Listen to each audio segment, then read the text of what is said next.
Terminaria, não terminou porque perdeu, e aí o Alex Silva perdeu. O vilão, né? O vilão. Vamos falar com o Juninho? Juninho, o Luiz Roberto, tá lá nos estúdios da Globo, aqui no Rio de Janeiro, vão participar aqui com a gente no Troca de Passes. Luiz, como é que narra um jogo desse, meu amigo? Como é que você consegue controlar a emoção e passar a emoção também pro torcedor, de repente tranquilizar? Como é que acontece? Então, Roger, Maranhão, Serginho, um abraço a vocês, a todos os amigos que estão curtindo o Troca de Passe. Não é fácil não, acho que é igual para todo mundo, né? Primeiro que com 6 minutos você tem 2 gols seguidos, você já ganha um novo contorno no jogo, né? É muito difícil, você tem que tentar retratar o que está acontecendo, o que está passando ali. Tem um sentimento, nós todos sabemos que o jogo tem um sentimento. Me atrevo até a dizer que tem mais de 10 minutos. Não sei não se o Jorge Wilson não faria mais um gol. Mas eu estou aqui com 2 convidados ilustres para o Troca de Passe. Fala, Juninho, tudo bem? Boa noite, Roger, Serginho, Thiago. Um abraço para vocês. Foi um jogo difícil, sim, porque além de ter um time muito jovem, eu acho que o time fez 10 gols nos 3 primeiros jogos da Libertadores da Pré. Eu acho que teve aquele relaxamento um pouco de início. A gente conversava como que se ataca um jogo como esse, que você tem 4-0. Os primeiros 30 minutos é como se você não tivesse vantagem. É atenção, é diminuição de espaço, é tentar imposição física, não perder as divididas, porque seu adversário vai caindo. Agora, você leva um gol, 3, 4, leva um na sequência, a confiança vai lá para baixo, o adversário cresce e a gente viu isso durante 90 minutos. Agora, Juninho, antes de eu conversar com o Paulo César de Oliveira, que tem situações importantes aqui para falar com o Paulinho, né? Porque no primeiro gol acho que foi tiro de meta e tem um pênalti pro Vasco que não foi marcado. Agora sim aqui. Mas, Juninho, a questão das bolas aéreas, o Roger, o Thiago, se a gente estava falando, porque foram 9 cabeçadas na direção do gol do Vasco, todos os gols foram de cabeça. Mas olha só o time que entrou em campo. Quem são os especialistas de bola parada defensiva? Paulão, o Ricardo ainda não é. Ele vai ter que evoluir nessa parte de bola aérea defensiva. E o Rios, porque o Wellington e o De Sábato não são especialistas, tem dificuldade. Os 2 laterais, Henrique e Pikachu, não são altos, também não são tão bons na marcação individual. Então o time se viu com 2 jogadores que vão no duelo, que vão na força, que é o Paulão e o Rios, e justamente o primeiro escanteio ela passa ali no primeiro pau. Eu acho que isso é uma deficiência que ela vai continuar. Porque o time não é um time alto, não é um time que consegue se impor nisso. Eu acho que a deficiência foi por isso, é característica dos jogadores, e aí o adversário soube aproveitar. Porque teve o Eraso, que de vacilão foi agredir o menino do Chile lá e pegou 2 jogos, suspensão, não pode jogar. Não é o Ricardo, entendeu, Luiz? Mas é uma deficiência, um fundamento que precisa melhorar, para zagueiro, que ele vai ter que melhorar. O Roger, eu conversava com o Juninho sobre a questão do ar rarefeito para a bola. E o Juninho está dizendo que ele nunca chegou com antecedência em nenhum jogo na altitude. A hora que a gente tiver condições aqui da Júlia Guimarães no flagrante do Zé Ricardo lá no estádio de Sucre, é só vocês me avisarem aqui que a gente passa imediatamente. Deixa comigo. Aliás, vamos lá já, porque o Zé Ricardo está falando juntamente com o Wellington. Vamos lá.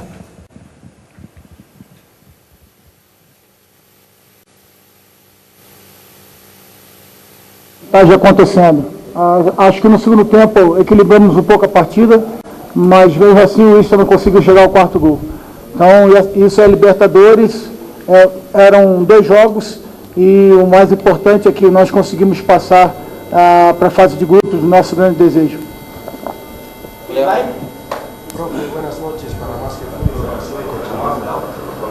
Mais alto.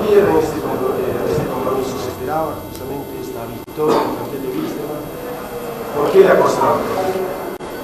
Eu acho que o professor Álvaro Penha fez um grande trabalho na semana, montou uma equipe taticamente muito bem organizada hoje, trabalhou com bolas verticais em cima do Serginho e 2 atacantes de área preenchendo sempre o centro da grande área, com os homens que vindo de trás. É lógico que jogar na altitude não é fácil, há uma adaptação natural do jogador que nunca jogou. Tínhamos muitos meninos que jogaram pela primeira vez em altitude e, como eu lhe falei, 2 gols em 7 minutos realmente desequilibra qualquer equipe, seja ela experiente ou não, e foi o que aconteceu. Mas acredito que a gente tem o mérito de, dentro da chave, conseguir a classificação, mesmo que tenha sido nos pênaltis, numa grande noite do Martin Silva. Quem vai? Profe, buenas noches, ¿cómo le va? Estamos personalistas desde la ciudad de La Paz. El equipo ha tenido muchas falencias. ¿Cómo se analiza ahora cómo se va a jugar los siguientes partidos de Copa Libertadores? viendo que los rivales son muy difíciles de Argentina, Brasil e de Chile. Seguro, teremos dificuldade. Hoje foi uma prova disso. Até então não tínhamos sofrido os gols, mas a Libertadores era difícil desde o seu início e vai continuar sendo. Logicamente que a experiência de hoje vai trazer muitos ensinamentos para a gente e certamente a gente não vai repetir os erros que cometemos hoje. Profe, perdão, cortita.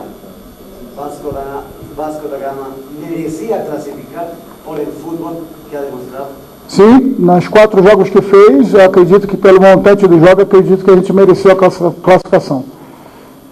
Quem vai? Diante de uma classificação tão dramática, pode tirar de bom assim, ser melhor na fase de grupos e o Hélio também puder responder. Bom, confesso que hoje foi um dos dias, profissionalmente falando, mais difícil de se trabalhar, porque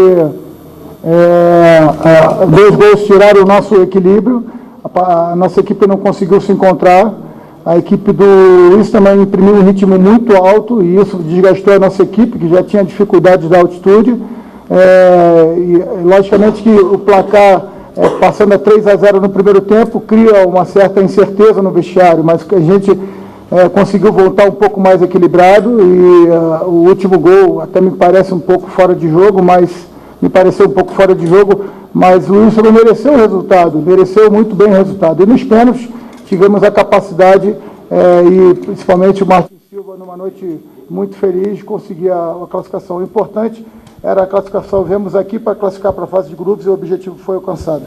Gracias, profe. ¿Alguna pregunta para Wellington? Ele perguntou. Zé. Gol foi legal, mas foi pênalti. Olha, boa noite a todos. Acredito que eles fizeram uma partida muito boa taticamente. Sabíamos da dificuldade que íamos encontrar aqui, pela velocidade da bola, pela altitude. Isso não é desculpa, mas o importante é que conseguimos coroar o que fizemos no ano passado, com muita luta, com tudo que aconteceu. Eu estou muito feliz de ter renovado com o Vasco, de estar aqui, de estar numa fase de grupo de vez agora na Libertadores. Então agora é bola para frente e olhar para frente. Wellington, ¿considera que subestimaron a Wilstermann por lo ocurrido allá también en Brasil, por esa goleada de 4-0? Não. Eu fui um dos que deu entrevista coletiva, não sei se o senhor acompanhou. Falei também pela televisão brasileira que não estava nada ganho, que tinha 90 minutos, sabíamos da dificuldade que ia encontrar e foi provado hoje, né? Não é porque você tem um resultado amplo que definiu, né? Então, acredito que definiu depois que o Martim teve uma noite espetacular e nos ajudou. Quem vai? Vai ser. Por acaso o Vasco voltar a jogar altitude, será que vai ser muito diferente já essa experiência de jogo que não teve? Olha, jogamos na altitude e estamos classificados. Eu olho e tiro sempre o lado positivo das coisas. Claro que a gente não pode deixar de olhar os nossos erros, temos que olhar, vamos olhar e corrigir, para que se tiver que voltar na altitude, para a gente possa sair vencedor de novo. Quem vai? Foi? Terminou? Boa noite, valeu. Tá aí a entrevista coletiva tanto do Zé quanto do Wellington. O Wellington foi o último jogador a marcar uma o pênalti, autocrítica ali por parte do Zé. Entrevista constrangida, né? De quem não tem explicação, né? Não, podia ter sido uma avaliação um pouco mais realista do que foi a partida, né? Foi muito... Como você citou no início do programa, um pênalti a favor do Vasco, a gente tem um PC, vamos aproveitar o PC, lógico, né? Lá no estúdio, com o Luiz Roberto, com o Juninho. Luiz, a gente vai colocar no ar aí o pênalti a favor do Vasco, ou um possível pênalti que não foi marcado. O PC pode dar a opinião dele aí, a gente já sabe que assistiu. Coloca o PC no nosso papo aí, por favor. É só cortar para aquela câmera ali que a gente tem o PC, para aquela ali, o pessoal escolhe aqui. PC tá na área, mas olha, eu queria só destacar que no fim do jogo, de uma forma não tão constrangedora, porque a entrevista coletiva, eu acho que o Zé Ricardo, né, e o Hélio estavam dando, o Vasco conseguiu o objetivo. Não importa como foi, mas o Iago Pikachu disse o seguinte: nós vamos procurar muitas respostas a partir de hoje, porque não é admissível o jogo que nós fizemos aqui. O Pikachu foi muito consciente, né, Juninho? No que ele disse no fim do jogo. Né? O que eles vão levar, traz para o Brasil a classificação. Mas um 4-0 como esse, da maneira que foi, antes da fase de grupo, tem que assumir que não foi legal e que isso não pode se repetir. Mas claro que depois de um jogo como esse, não vai ninguém ficar chorando uma classificação, lamentando agora. Mas vai ser consertado com certeza, Luiz. Perfeito. Bom, Rocha, se você quiser rodar o lance do pênalti em cima do Rildo, aperta o play aí, Roger, aqui para entrar na conversa. Fala, já PC. Beleza, PC. Boa noite, Roger. Boa noite a todos aí no estúdio.